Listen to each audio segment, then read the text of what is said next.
2023 е като 1989. Задуха вятъра на промяната. Тогава в бившия соцлагер падна Берлинската стена. Започнахме да пееме "Комунизма си отива". Тази година задуха вятъра на патриотичната промяна, на партиите, които държат за националния суверенитет, историческата памет, традиционния брак, християнските ценности и са против незаконната имиграция и миграцията на ножа. Дава свинни жертви в Франция, в Германия и навсякъде в Западна Европа.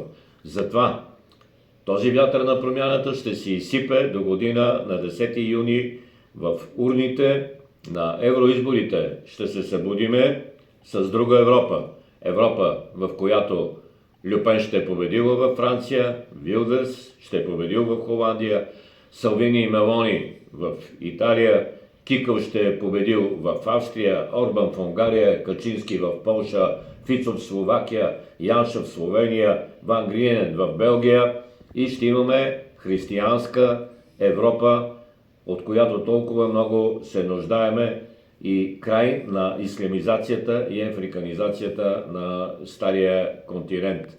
Бог да пази Виктор Орбан, любимеца на Доналд Тръмп. Проче, до година чакаме блестящата победа на Тръмп и спиране на войната.